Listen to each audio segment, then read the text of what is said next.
Și acum o să vă prezentăm mirifica grădiniță care începe de acolo din spate cu niște mazăre. Multă mazăre pe aici, cu statai. Au. Și de la fel de bine. Niște ceapă de asta oltenească, foarte barosană, lung răzor. Alt, super lung. Niște ceapă de asta românească.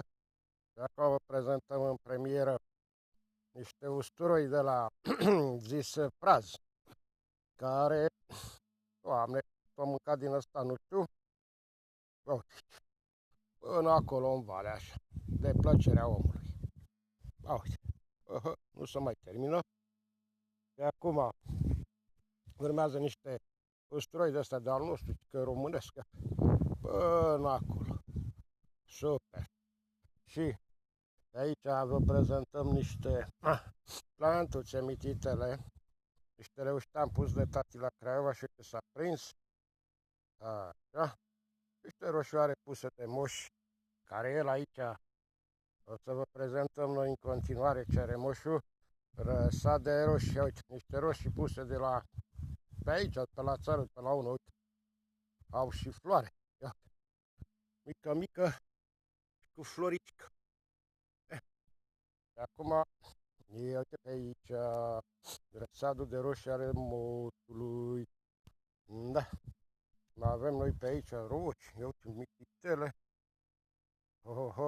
mărarul, răsat de mărar, în continuare morcovei, da, așa, uite, guli,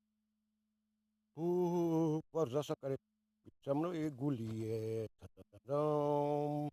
acolo niște fasole, aia mărâtă e așa, dar o să-i dăm noi niște apă, și pe aici urmează o plantație de asta, să vedem ce ieși din roșiile ăștia, pe aici cu niște bridichi, mai rar așa răsărite, doamne, cu morcovei, da, uite aici, ăsta l-a lăsat tataie să facă semințe, treaba lui. Pe aici, roșii puse de tati de căzut în cur, multe roșii, multe, vreo 100 de cuiburi și ceva așa. Pe aici, în zona asta unde stă cu picioarele, în seara asta o să aruncăm niște ardei. Da. Și aici niște sfeclă roșii, plantație, să mănânce măta, frate. Salate, m-au nebun. Plantație. Așa. Și acum vă prezentăm ceapă, multă ceapă, un gutui care are și el gutui. Aha. Ups, uite că le-a jos la rădăcină, trebuie să-i tai puișorii aia. Să vedem ce timp avem, că să fac cu o țără cald. Și în continuare, pe aici, niște castraveți care au început să răsară. Mai mici ei, uite aici. Ceapă, usturoi, Praz de la, adică usturoi de la Barosan.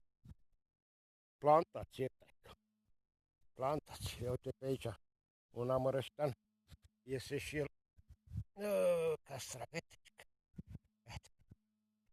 ups, uite, în zona asta e alta, am niște castravete, amărășteni, deci, bun, pe aici, iar unii pe treaba lor, acum vă prezentăm o superbă plantație de cartofi, din sămânță cumpărată, nu de la piață. Am dus la mall cu maică-ta și am văzut noi cartofi cu 2,50 lei kilo. Am luat noi cartofi, uite aici. I-am inspectat și nu au gongi, că dacă aveau gongii, îi puneam pe ei. Așa. Și în continuare, cam așa arată o grădină de mare, cam barotană. Și nu mânca ceapa asta și cu usturoiul ăsta, vom vede. Așa. Pe aici, niște pomișori cu iarbă. Am mai cosut pe aceea. Uite aici vă prezentăm un gard făcut de acolo, pe aici am îngrădit, până acolo. Este o plasă de aia cu ochiuri, cam atât. Pe aici niște lemne de al tatai. Balamc, mișto. Și am să mă apuc să sap, să pun în acea zonă de acolo, lângă sfeclă.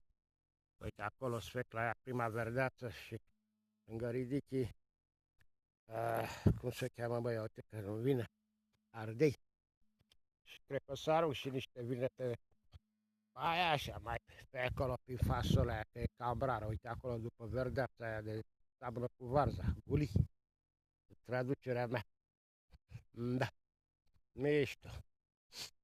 Niște dafine, la, uite, curățâți până sus, la ce, să nu facă umbră la grădină. Mișto.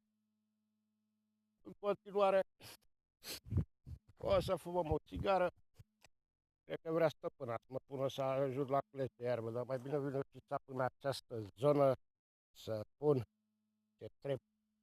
Pe aici, de seară să o pun să rărească pe clasta, să o mai punem și în altă parte. E prea deasă. Auzi aici, mărar de sămânță, plăcerea lui tataie. Am tăiat noi un colț aici mic, să mai luăm și mai crește. Te pui cu moșul, și cam atât. Este ceapă pusă de moș pe de aia care a răsărit. Amblal. Și aici niște leuștean care l-a cules mai a fost de anul trecut. Tot merge ăsta. Și grădină ne să te ții de grădină. Asta viața mea. Da. Mulțumesc frumos pentru plăcerea că am ascultat. O să revin în curând și cu alte ipostaze de pe meleaguri de ăștia țărănești. Rio del Grande del Vlașca. Hai să vedem ce mai fac.